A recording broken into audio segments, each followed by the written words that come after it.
What if quoting the Bible landed you in court? This is the reality that Canadians are facing. My name is Nico Lagan, and I'm two conservatives for the conservative. My co-host, Rob Ambrose, not woke enough for the liberals. We are the political orphans.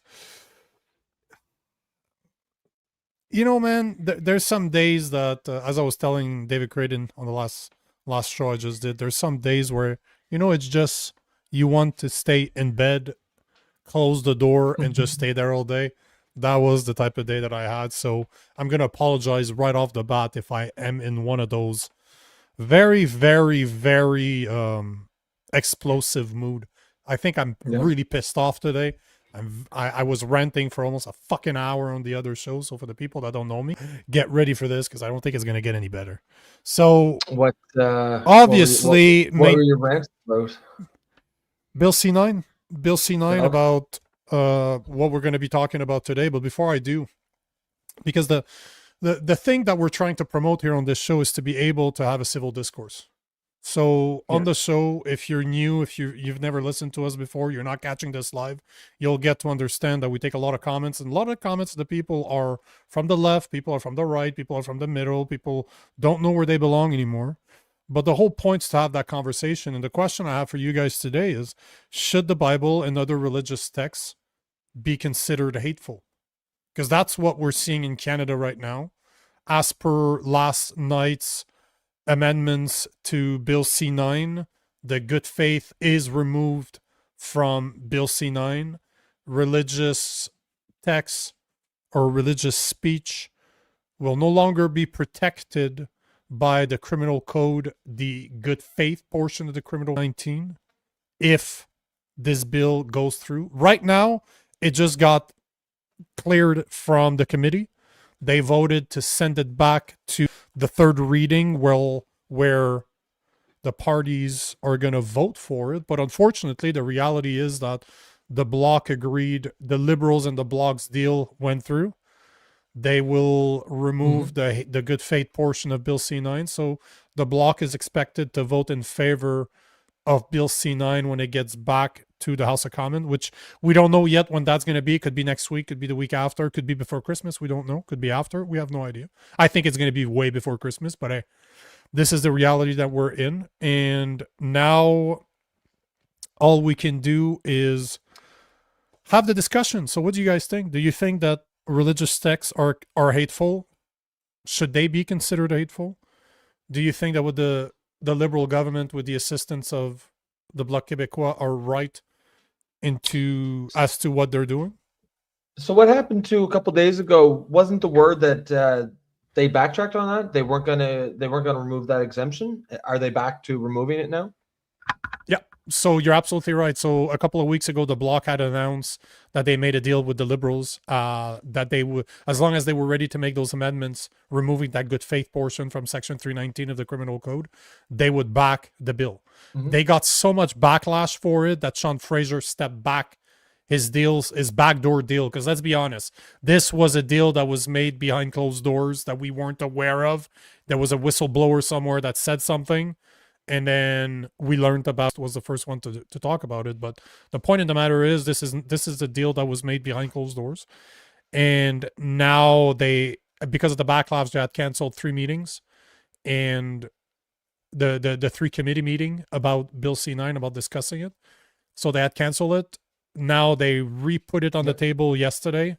And supposedly, as per yesterday, as per everything that I'm reading, the bill will get amended with the amendments that the Bloc wanted in order to favor the Liberals on passing Bill C-9. So unless something extraordinary happens, should I say, we are looking at Bill C-9 passing in the House of Commons whenever it is whenever it is retabled for the third reading.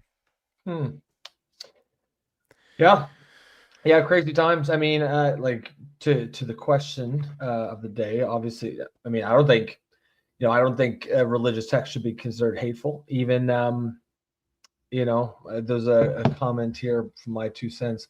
I think the Quran is hateful. I mean, yeah, and you could make that case too. I just think I just don't give it, like, I think people should be free to have whatever books they want. Religious books, non-religious books, whatever. I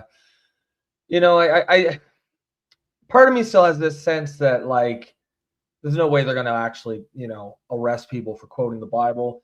I think if they do, I mean, I think there's going to be a big uproar, but we'll see. We'll see how aggressive they get with the enforcement of this. And first, we'll see if it even passes. I suspect it probably will, though.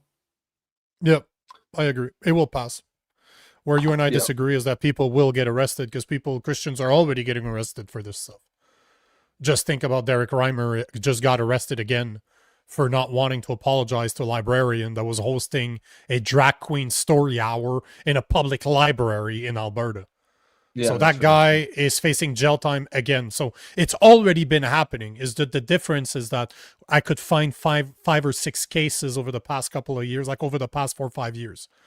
Now, if this happens, if this becomes law, you're talking about what's going on in the UK. You could see thousands of those cases brought in front of the court and people facing jail. Remember, we spoke about this woman. I can't remember what her name is, but we spoke about this woman that was sexually assaulted. She had her cranium cracked by her assaulter. She used the F-bomb to describe him, and with a friend of hers. And she's facing... Not only did she get arrested, but she got 12 months probation. She has to do some public work. There's a few things that she needs to get, but the person that raped her, that sexually assaulted her, has not been arrested. He's not facing any jail time as of now. No consequences for his action, but because she called him the F word, she's in trouble. A more serious punishment than the guy who sexually assaulted her. It's insane. But crazy. This is the reality that we're facing now, because the F word, the word faggot, is a bad word towards homosexuals. So if I were to use that word maybe a year from now in Canada, that could make me hateful. Hateful. Sure could. I mean, could get me to jail. Could actually land me in jail for calling somebody. And the worst part is that it's not even a word that I ever use. Like, it's not, I'll call you a homo, but I never called a homosexual a homo. I know. Yeah. But that's the worst part, right? You're talking about, I'll call you a homo because you act like a little bitch sometimes and you're liberal, but I don't actually, but I'm not saying that in a way. It's a guy to guy fully knowing that you're not gay. I'm not calling you that because you're gay. I'm calling you that because you're acting effeminate. Do you know that's the irony? It's like you don't call an actual disabled person a retard, right? No, but it's still a great word. And and the story that you're talking about, this woman, it was a private text message that she said it in. Yeah, of all things, it wasn't even like she said it in public. It was a private text message. Which is, I mean, it'd be crazy even if she said it in public, but the fact like that, the whole story is insane. But this is a reality that that we potentially could be facing very soon with religious texts. And remember, guys, Bill C-9 is not about, would be a terrible bill even if that exemption or that removal of the 319 section of the criminal code was not being removed. Even if that was stayed the way that it is still a very bad bill because it finally gives the criminal code a definition of hate speech which it doesn't have right now. And the definition of hate speech that Bill C-9 is pushing is greater than disdain. So it's okay to have disdain for someone as long as it's not over the top disdain. So basically, we're giving the power worse than disdain. What does that even mean? Oh, brother, it's one of those situations where people are backing this. Even on my X today, I was seeing people saying that C-9 is needed. We need to combat hate. And I have a video queued up right here from Sean Fraser. So no matter how you feel about the religious aspect, we could move that out of the equation for a second. Bill C-9 is a terrible bill. It actually puts a definition to hate which is greater than disdain, which is insane. It means nothing. It means absolutely nothing outside of putting consequences to emotions. So we are criminalizing emotions. What's the next step? Thought crimes like in 1984? Because that is exactly what's going on right now. Oh, this is a slippery slope. Yes, it is. Governments are not going to choose 5 years from now to say, we should repeal those laws because that gives us too much power. We should really go with those laws now. We don't need that. No government does that. They like having, they don't care that they're not using it right now. Because if the law's there, at one point they will use them. Let's be honest. I don't care that they're liberals, that they're conservative. You can name the party. If the law's there, they're going to use it. That's what government do. So back to today for the religious exemption, because the reason I wanted to bring that up is I'm fully aware this is not a Christian podcast by any stretch of the imagination, but this is something that everybody has an opinion about. I don't care who you are, you're left, you're right, you don't care, you don't care about religion as a whole, you still have an opinion. Everybody has an opinion about religion. It's one of those 3 topics that nobody wants to talk about: religion, money, and politics, which are the only 3 topics I seem to talk about. But hey, we all have an opinion when it comes to it. And I just want to show you guys the idiocy of Sean Fraser, the justice minister, the minister bringing this bill, that tabled this bill, is he believes that removing the exemption from the criminal code will not change anything. Yet, before I show you the video, why the fuck would it be there in the first place if it didn't change anything? Are you saying that our government, our criminal code is useless? Like what are you saying? He's literally selling the idea that removing it will change nothing, that free speech, the religious free speech, is still protected. But why would the bloc want to remove it if that was the case, if it didn't change anything? Just saying. Yeah. So let's watch Sean Fraser explain this one. I just wanted to give a bit of context to keep that in mind as you're listening to this very intelligent individual. That is being shared around there, suggesting this is the criminalization of faith, which I don't think any parliamentarian would stand for. But there will be concerns. Like, there are certain faiths. Like, I was raised Catholic, right? People, adherence to that, strict adherence, think homosexuality. Cochrane, the biggest fucking leftard out there, is claiming that he was raised Catholic, and so Sean Fraser. I'm sorry to interrupt this video, but this video fucking pisses me off. Cochrane is literally the biggest leftist ever. Sean Fraser, I'm pretty sure he was sworn in on the Quran. What?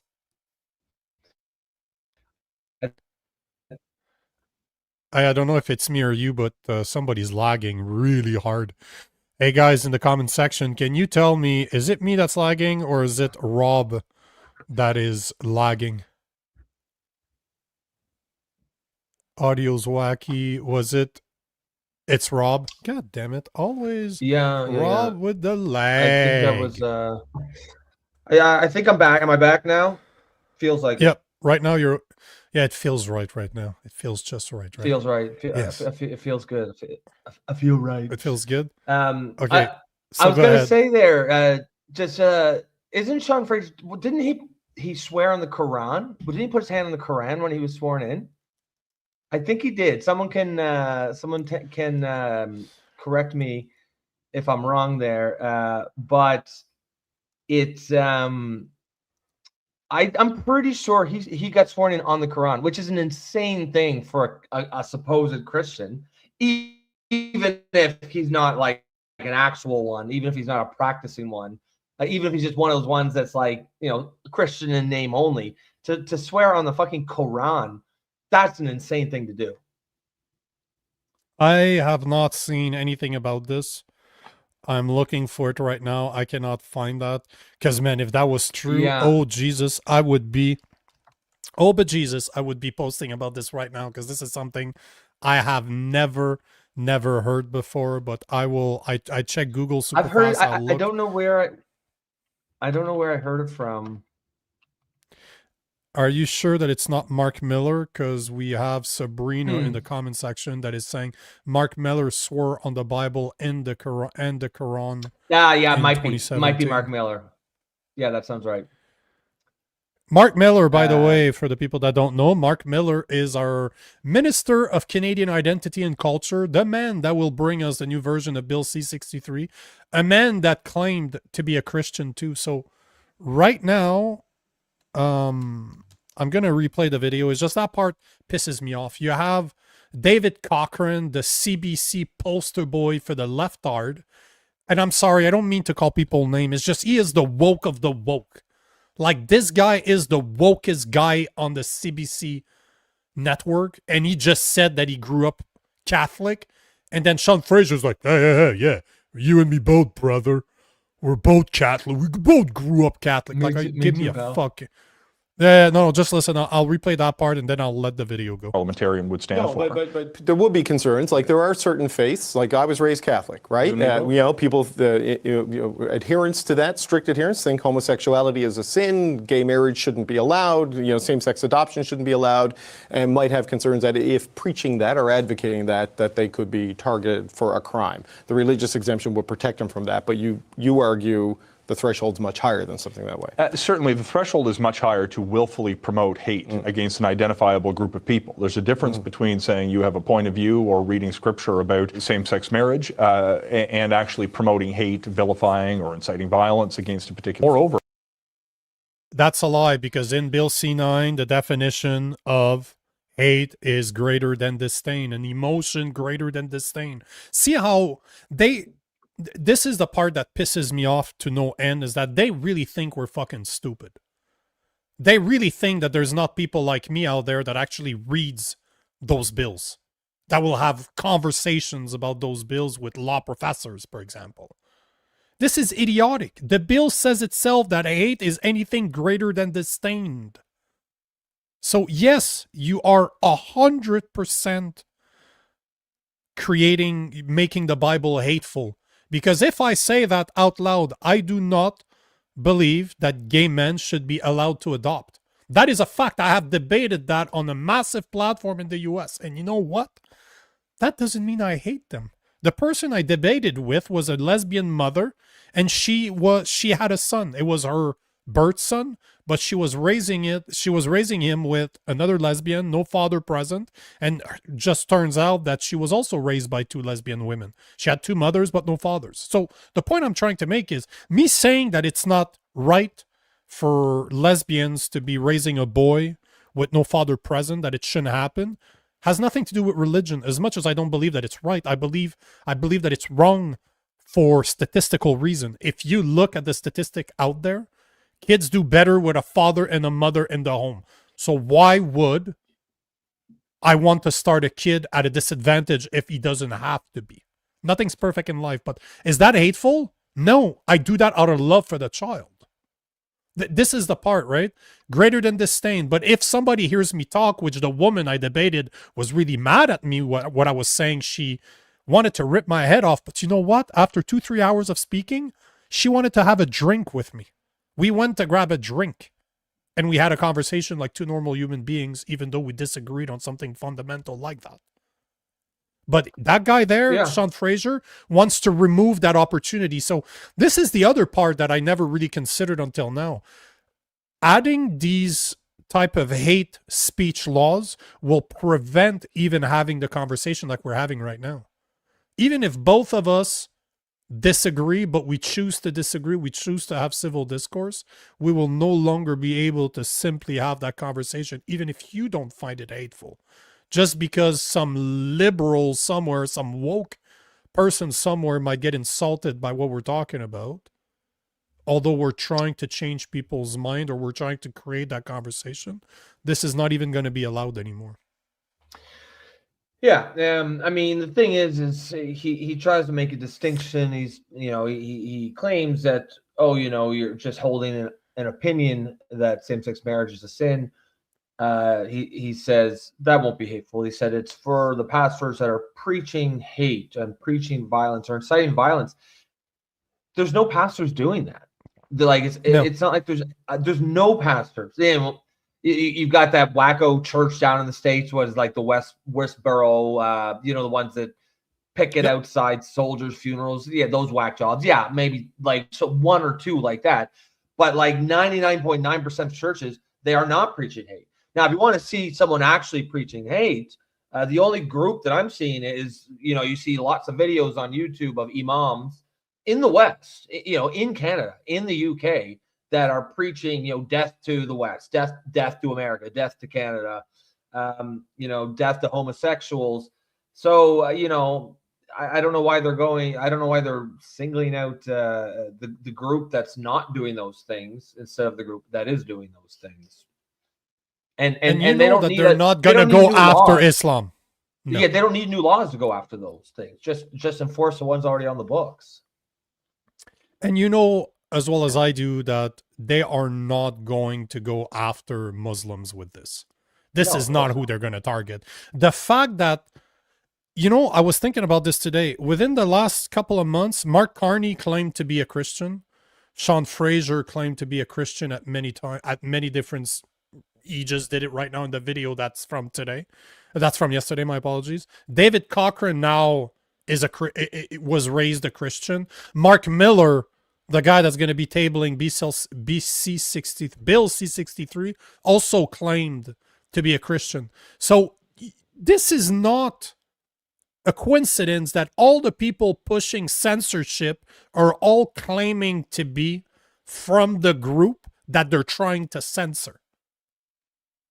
It's not acquiring this as a selling feature. They're trying to tell you that, we're Christians and we don't see a problem with this. So if you do, maybe you're the problem. That's basically the message that they're sending out there.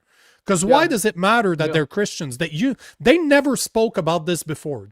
Have you ever heard that David Cochran was a Christian? He doesn't talk about this stuff. Why is it that now he's spewing this garbage? Why is all the ministers involved in this censorship are all Christians now? Why is it relevant? If you're not trying to target those same people, right? Why is it relevant? Yeah, that's a good point. Because it's funny that these are exactly the kind of people that never say that they're Christians, right? Like, even if they actually are, they would hide that if you're trying to be a left-wing or a liberal politician or a left-wing media type. And now all of a sudden everyone's falling all over themselves to talk about how much of a Christian they are. It's a bit weird. This is the point. This is exactly my point. Something that they've never bragged about before, but as they're trying to censor us, but we're Christians. You don't have to worry about that. You can trust us. We're Christians. We grew up in the church. We know what it is. I know someone that I create a bunch of content with that also grew up in the church, and somehow he doesn't see the Bible as being hateful. Do you know the guy? Oh yeah, fuck, it's you. Yeah. Yeah, I mean, that's exactly it, right? Like, I think you're right. The reason they're saying all this is so that they can say that the message is, well, hey, we're Christian, and we don't have a problem with this. Therefore, if you do, the problem is you.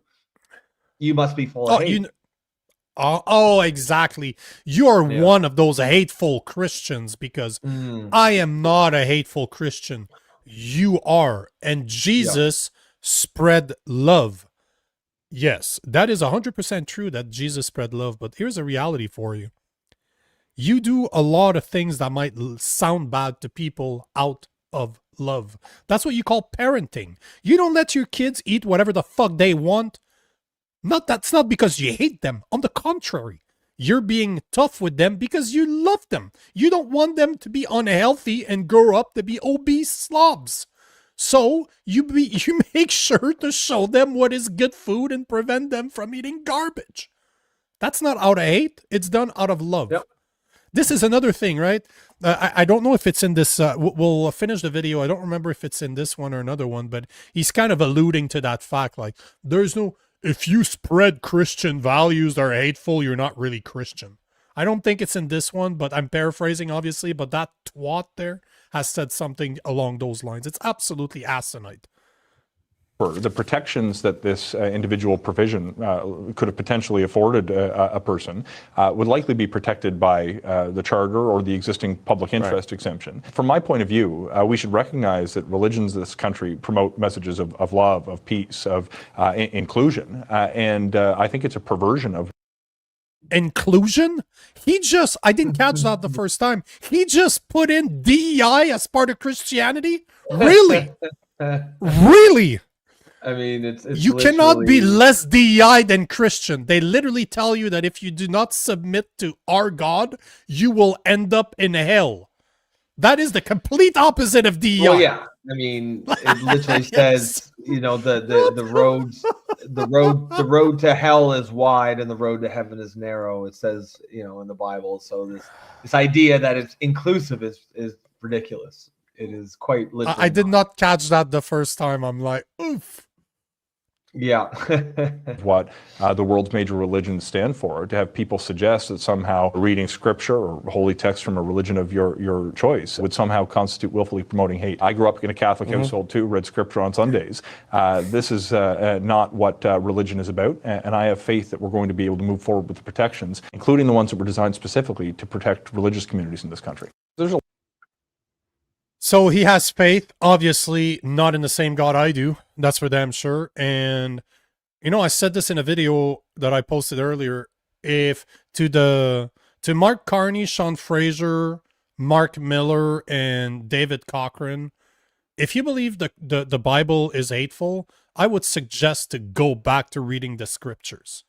I would suggest that you did not pay attention at all during Bible school or Sunday school, because you're a fucking idiot. All of you are just moronic to a point that you're literally lying to people's faces, claiming that you are something that you do not even understand. If I believed in hate speech, you know, if I believed in hate speech, which I don't, this would be hate speech. The bullshit that Carney is spreading, the bullshit that Sean Fraser is spewing every day now, trying to protect his Bill C-9, that should be considered hate speech, because you're literally calling a religion of non-inclusion inclusive. You cannot be less inclusive than religions. Sorry. That's the whole point of religion, is that you need to sacrifice something in order to align with that religion, no matter what that religion is. It's never free. They don't just give it to you. That's the whole point. That's why people are not religious, because they don't want to submit to something greater than themselves. What is less inclusive than that? It's absolutely moronic. Like, what the fuck did he just say? Yeah, it's crazy.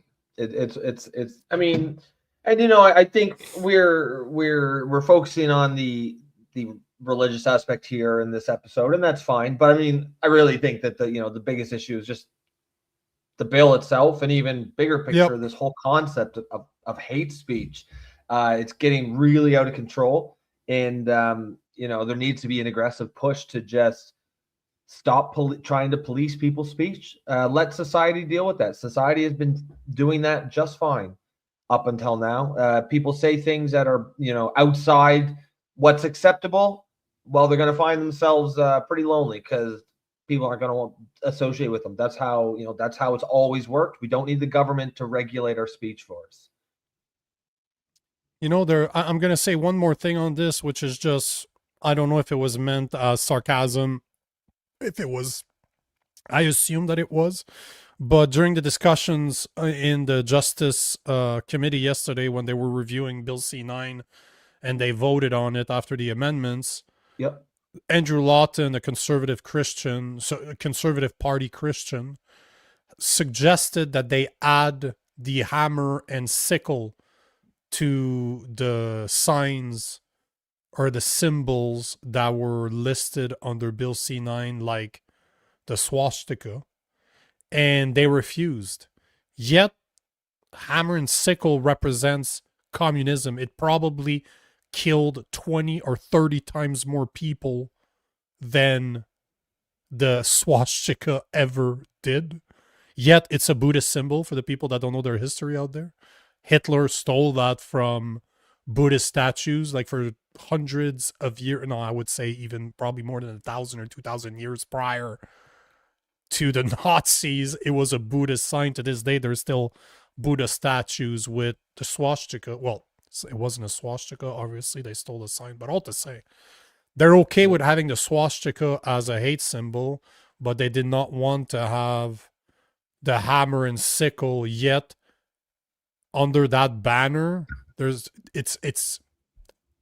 reported more than 100 million people died from at least communism in the 20th century alone. But that's not a good hate symbol. That just tells you, even if you believe in a hate, even if you believe that we need those laws, why is the swastika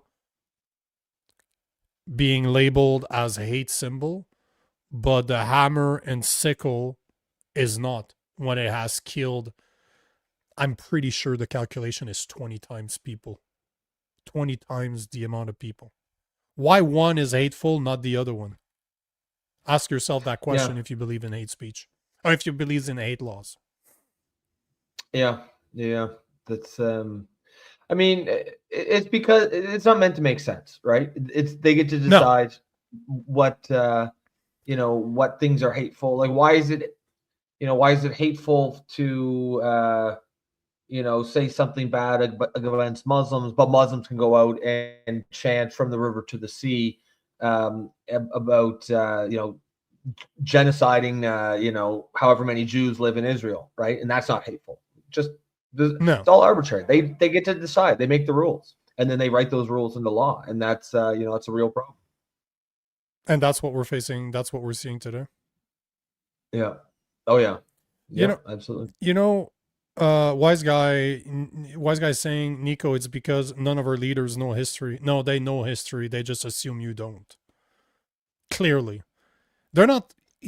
Wise guy, I don't take the leaders that we have as stupid. I don't underestimate people. I tend to give them the credit that they deserve, no matter how I feel about them, how whatever I think of them. It's like Mark Carney, evil as shit, super evil man. Do I think he's an idiot? No. Unfortunately, I wish he was an idiot. I wish he was an idiot, but he's not. He's actually very smart. Unfortunately, he's smart. He's very clever. And, I don't think they don't know their history. They assume that we don't. They assume that we're stupid. They assume that we will not read the bills that they're passing. Because at the end of the day, the average Canadian doesn't. And you want more proof of this? Here's something that came out today.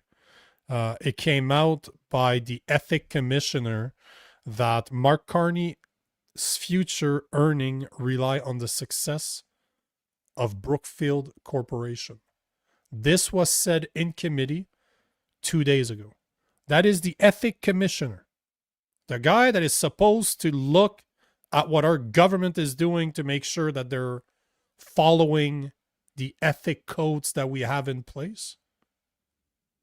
He's saying that Mark Carney's future earnings rely on the success of the Brookfield Corporation.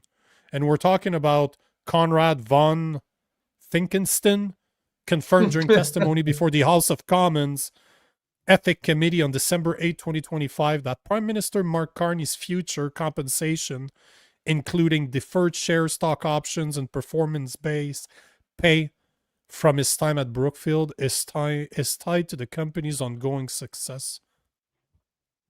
It is clear, and I quote, "It is clear Mr. Carney's future compensation is tied to the success of Brookfield." Von Ficken emphasized this while defending Carney's use of a blind trust and ethics screen. This is how idiotic we are. We got our Minister of Justice that's telling us that he's a Christian, or at least he was raised Christian, and there's no religion, and religions are inclusive. Then you have the ethic commissioner telling us that, you know what, yes. Mark Carney's future earnings is based on how well Brookfield actually performs. And by the way, for the people out there, last time I checked, Brookfield has gained 33%. The share of Brookfield has gone up 33% since Mark Carney was elected prime minister since April. 33%. That's not bad for 10 months. This is the same guy that's telling Alberta that they can't have a pipeline, but that just pledged that he will help Ukraine rebuild their pipelines after the war. And that's the same guy that used to work for a company that still has stock options in Brookfield that just bought a $9 billion pipeline in the US. The biggest gas pipeline in the US is owned and operated by Brookfield Management, a company Mark Carney worked for, a company that Mark Carney still has stock options in. Yeah, I mean, and that's not a problem, right? That's totally normal, just business as usual.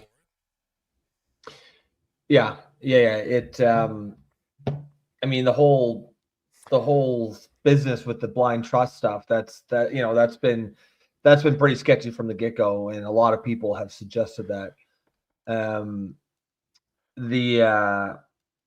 So yeah, we will. Something to keep an eye on. But to me, it's pretty clear he's getting some compensation based on the performance of Brookfield.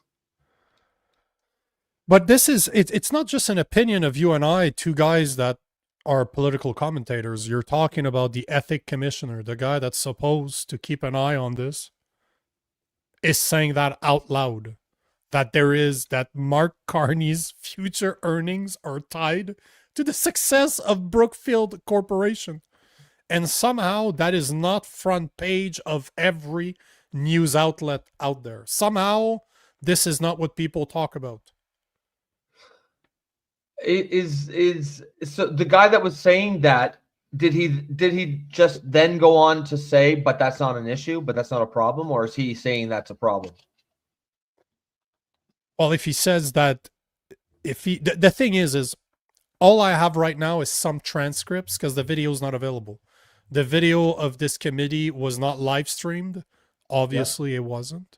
They only live streams the one that is meant as bread and circuses for the masses. But this one was not live streamed, and there hasn't been a copy of the video released yet. But there were people in the committee that took the transcript. There's always transcripts, and that was taken from the transcript. So here I quote, "It is clear Mr. Carney's future compensation is tied to the success of Brookfield."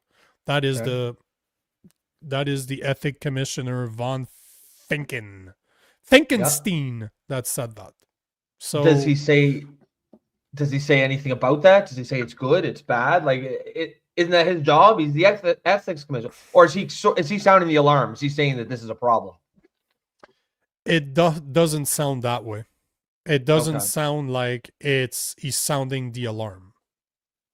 He doesn't. It doesn't sound that way. It's a comment that he made. How do you spell his last name? F-I-N-K-E-N? Conrad, Konrad space VON space Finkenstein, Finkenstein, Finkenstein. Conrad von Finkenstein? That is the guy. Hell of a name. That makes for a very long business card. Yeah, because I want to read about this. We'll move on to the next topic. What do we got next? I want the video because it says a lot about the emotions of someone when you get to see their faces when they're saying this, right? But the video is not available. I wanted the video, but it has not been released yet. And I think it's just a coincidence, right? That the video is not out there, and that's what the ethic commissioner had to say. Obviously, it's just a coincidence, but the problem, I don't believe in coincidences, so it's a bit problematic for me. But yeah, the video doesn't exist. I will try to find it. But the fact and the matter is that this has been reported on by some papers, like some news outlet have spoken about this. But how is this not front page? How is that not an outrage that the ethic commissioner has said that about Mark Carney? I'm reading a little bit about this. And it kind of reads to me like he's kind of not sounding the alarm, but the opposite, almost like covering Protecting for him. Yep. Like he says, like it says here, it says, it is clear Mr. Carney's future compensation is tied to the success of Brookfield. Okay. Then he goes on and says, but in order to avoid making decisions which can be seen to benefit Brookfield and therefore himself, first of all, he has put everything in a blind trust. But no, he hasn't. Like it doesn't matter. It's not really a blind trust if you know where your money is invested. And he doesn't need, it doesn't matter if he knows the exact places it's invested. If he knows that as long as Brookfield does well, I will make money, then it is not a blind trust. Then he is still making decisions that can be clearly seen as a conflict of interest. That's crazy. Again, how are we not addressing this? You know that CBC, CTV, if that was Pierre Poilievre that had those type of investments, it would be an outrage. Everybody would be outraged, although whatever. But all I'm saying is that nobody's really talking about this. It's just, it's just one of those things. It's almost that we take that for granted. What's her name? Pelosi in the U.S., right? It's just like, oh, well, she is the greatest investor best of all investor ever. time. Yep. Bruce Buffett, not I'm Warren Buffett. Yeah. She's the best. She is the mentor to Warren Buffett. I'm reading here further down in the article. There's some like Liberal MP Gerbux Saini defends the Prime Minister, arguing Canadians knew of Carney's corporate background when they elected him, they said. So now you've got Liberal MPs out there. They're not even really denying that he's got this conflict of interest. They're saying Canadians already knew about it and they don't care. He said, they knew he was chairman of the Brookfield Corporation, said Saini. They still voted for him and elected him. Do you want a country where a successful person should be excluded because they are successful in private business? Yeah, but we all assumed he was going to divest from Brookfield and put it into a blind trust because he kept on telling us that.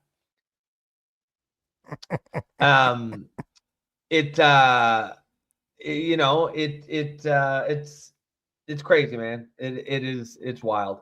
I can't believe that. Yeah, and to me that's a big tell. That the Liberal MPs, they're not out there denying it. They're saying, yeah, it happened, and it's a good thing. So that to me is a tell that there's actually some there. Of course there is.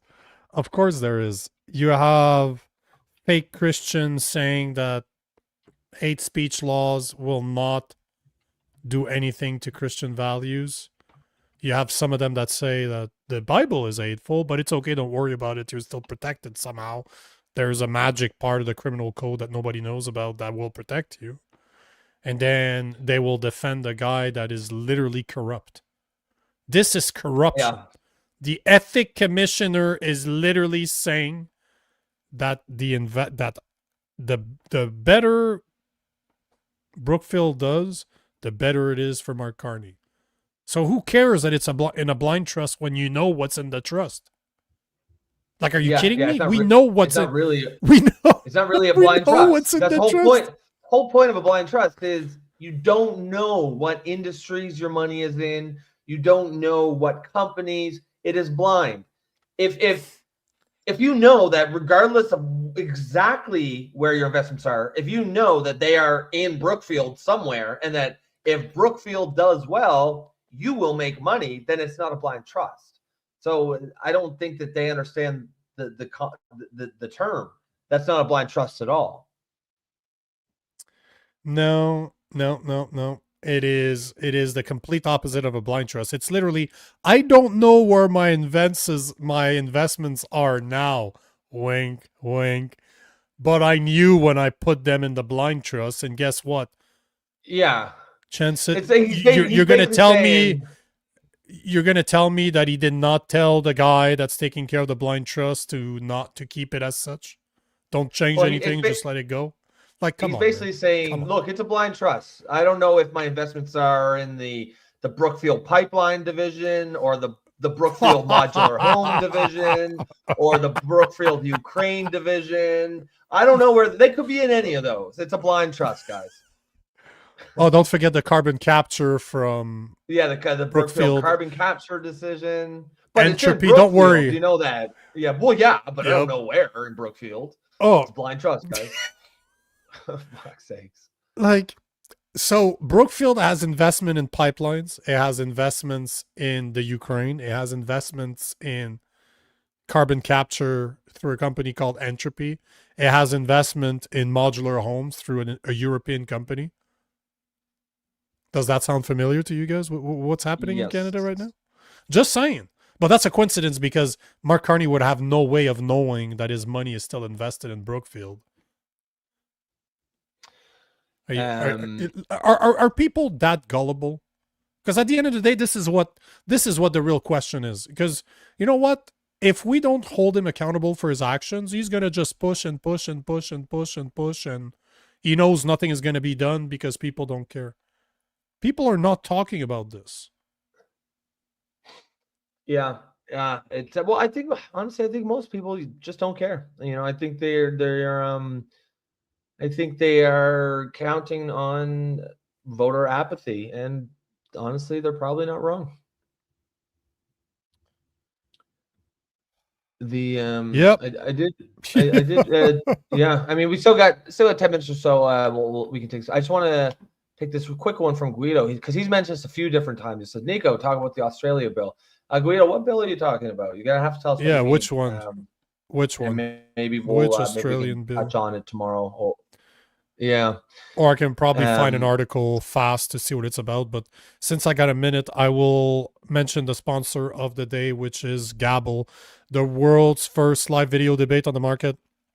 You can choose to sit back and watch others debate, but if you have the balls, jump in and debate others. And I suggest that you do because this is what we need. We need more people that will be able to debate people that they disagree with. And God knows there's a lot of them out there. Debating is a skill that used to be taught in school. It no longer is. I'm not sure why. Because, I know why. Because critical thinking is not a skill anymore. We don't want free thinkers out there. It's hard to control free thinkers. We don't need them out there. But yeah, civil discourse, that's what Gabble is all about. You can catch me there. I go on the app all the time. But if you want to try Gabble, our affiliate link is in the description below. So download it from there. Supporting Gabble is supporting us. I also want to say that on Friday, I am speaking with Mark Nixon. I don't know if you're going to show up, but we are having Mark Nixon on the show at 3 p.m. Eastern time on Friday, which is a special time because we don't normally record on Fridays. Mm-hmm. On Saturday, we have a Saturday night mashup, and it's going to be on Radical Islam. So that's going to be interesting. If you've never been to our mashups, we get 6 people to talk about different subjects. It's 9 to 11 p.m. on Saturday night, so there's no censorship there. So that's what's happening on Saturday. And then on Sunday, there's no show per se. There's no Political Orphans on Sunday because we will be streaming a charity event for Arthur Pawlowski. I'm going to be part of it, but it's to raise money for the charity that he does for the homeless every year. So there you have it. Anything you want to add to this? No. It's actually a pretty good upcoming couple days. I'm going to try to. What time is the Mark Nixon thing? 3 p.m. Eastern. Okay. On Friday. I'll. What's tomorrow's Thursday, right? Yeah, I'll know for sure by tomorrow. But I'd like to make that. I like Mark. Yeah, it should. So do I. And I as much as I disagree with a lot of the content that he makes, I respect the fact that I called him out, he responded, and now we're going to record something where we're going to have an honest conversation about it. So no matter if you agree or disagree with someone, the fact that they have the balls to address it, that's all I can expect from people. That's it. That's all I can ask. Yeah. And he's a polite guy too, so it's going to make for a good conversation. Oh yeah. Yeah, for sure, for sure. Guido answers. He said it's about children not being able to access TikTok. That's that Oh bill yeah. in Australia. Oh yeah, that bill's been in place. That bill's been in place for a while. It's not just TikTok. It was supposed. It's a good point. It was supposed to happen before the end of this year, of 2025. But the bill is not just about TikTok. It's about being able to. At least that was the intent. Unless it changed since the last time I checked, Australia was going to pass a bill that anybody under the age of 16 or 18, if I remember correctly, was not able to go on social media anymore. So you needed to prove that you were, well, they're not saying that. They're saying that teenagers cannot be on TikTok anymore. If you're not legal age to drink, for example, you can't be on social media anymore. That was the bill that we're trying to pass. Did it get modified or not? I don't know. I can quickly check and see. Is it just TikTok or is it all social media? No, social media as a whole. Wow. It was, you can check right now, and I'll explain something. As somebody that comes from the tech world, that worked in telecommunications for 20 years, the problem with saying, should kids be on social media? Probably not. Is it responsible of the government to control it? No, that's the job of the parent to know better and to prevent their children from going on social media. Because the problem with preventing children or teenagers from going on social media is that you are forcing everybody to prove their age. And how do you need to prove your age? By showing a publicly approved ID, a government approved ID. So that means that to go online, every single account that is out there in Australia will need to authenticate who they are. So you will have to attach a real person to a possible fake account. As in fake account, it's not anybody. It's just an account you use to be online. I personally, I don't care. My accounts are authenticated. I had to authenticate in order to be verified on all the platforms, and it's fine. I don't have any shame in who I am. This is who I am. But should that be forced on people because they want to go online? Hell the fuck no. If people want to be anonymous online, they should be able to. Is it really possible or not anymore? That's a question that could be argued, because it probably isn't. But at the same time, the only way that you can prevent children and teenagers from going online is by forcing everybody to authenticate. Did you find a bill? See if, because I remember it's true. It should have passed by the end of the year. At least that's what they were saying months and months ago. So did it become law? Yeah, it's Is that the bill we're talking about? It's not just TikTok, right? It's everything, right? It's everything, right? It's not just TikTok. It's social media as a whole. It's Instagram, Snapchat, TikTok, YouTube, even. Yep. Oh. Facebook, Reddit, Threads, X, and Kick. It's starting December 10th. What the hell is Kick? Tomorrow, or I guess today. Probably. No, that was today. I don't know. It's one of those. So today, so as the country awakens on December 10th, all those companies I just listed must have deactivated or removed accounts of its users in this age cohort and ensured they cannot set up new ones. Wow, interesting. That's crazy. I didn't know that. I actually did not know that this bill was in the works. It's I've spoken about it on the show before. I mean, the idea of it. Yeah, the idea. Well, yeah, no, I knew people were talking about it. I didn't realize it was a like the bill had passed and they were just ready to implement it. I think I can appreciate the intention behind it.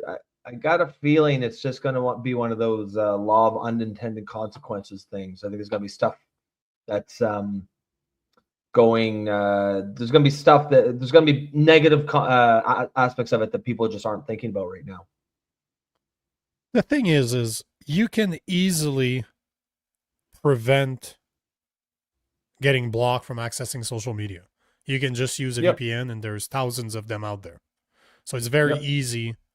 Like, there's certain information that is not available in Canada from American accounts, and I sometimes use a VPN to go connect to the US in order to see what they're talking about, to see what they're reporting. Or you can do that for Netflix. Just saying, you shouldn't. It's illegal. I'm not saying you should do something illegal, but it is a possibility. If you have a Netflix account, you could go to the US and have a VPN there, and you will get Well, yeah, there's American VPNs. content. There's lots of ways you can get around it. And kids are pretty tech savvy. So the problem is that if VPNs are available, if you are capable of countering those measures, and they know about this, they're not fucking, the government knows that VPN exists. Everybody knows VPN exists. So why are they doing it? For the exact reason that I mentioned earlier. This has nothing to do with security. It has to do with being able to identify every single account that's out there and connect them to a real person. See who are those people. That's the whole point. Because the average individual does not care. They want access to social media.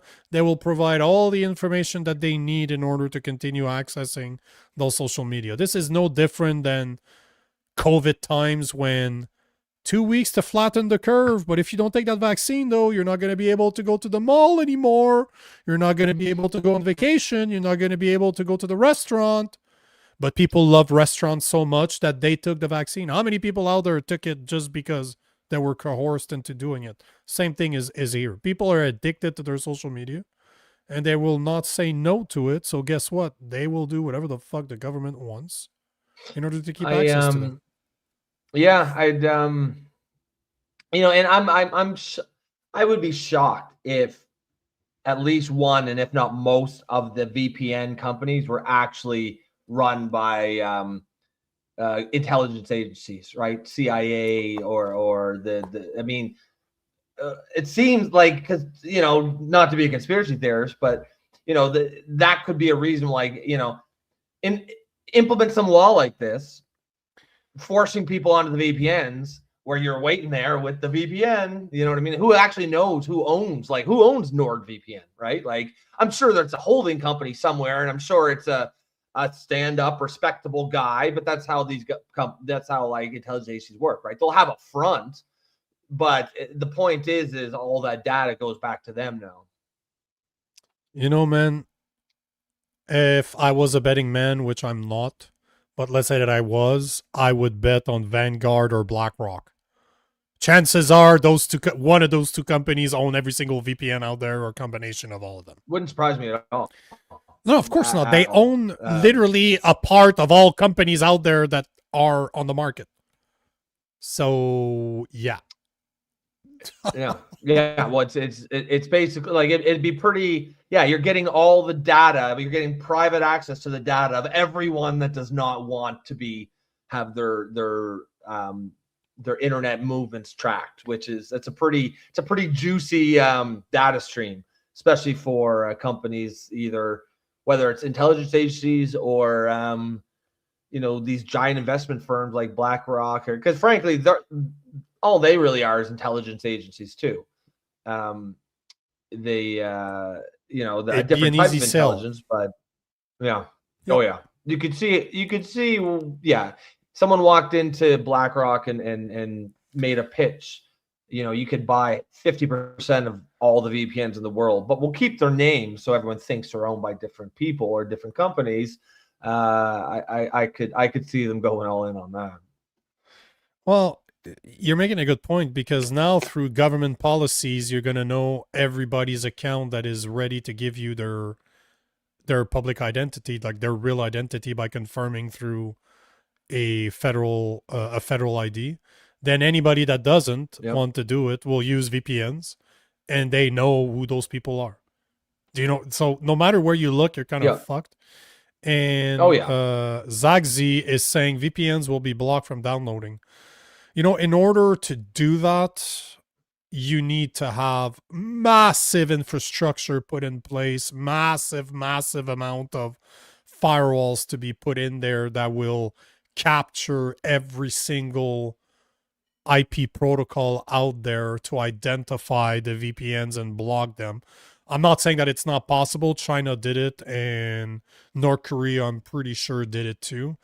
But I remember Cisco being one of the biggest companies of telecommunications out there. They make massive firewalls for countries, not just for little telecommunication companies. Like literally, I've installed some of those in my past life. I used to program them, but all to say the technology exists there. I'm not saying that it's not possible, but do they even need to do it or not? Because the thing is, I think the complaint, I would love to know what the compliance rate is. How many people actually use a VPN and will be bothered by using a VPN in order to access social media instead of simply giving their personal information in order to keep access to it? I think people are lazy. People are just lazy. They're complacent. They just don't care. They want to continue. There was a great video. I think it was from the 60s or the 70s. It was just this guy, this radio guy sitting in his house, and he was just talking on a microphone, and all he was saying is, by the end, people will not care as long as you will make them believe that they're still in control of their little house. You can take all of their rights away, but if they're still able to watch TV and be entertained in their living room, get food, they're okay. They're gonna go with whatever you tell them. So as much as I agree with you, Zach Z's, that it's possible, I don't know if the infrastructure is there, and why would they even bother putting the infrastructure there if people are gonna comply? That's the real question. Yeah, that's a good point. I love those on that conversations. note, I think we're gonna put a pin in the show. Interesting little rabbit hole there in the last 10 minutes or so. So thanks for Guido for kicking that one off. He's absolutely right about this, though. Palantir will be watching you. They're always watching it. No, but do you know who Palantir is? That is a scary company, man. That is a very scary company. Is that Peter Thiel's company? Yes. He's the one that backed, what's his name? The VP of the US, the vice president. He's a fucking weird guy, man.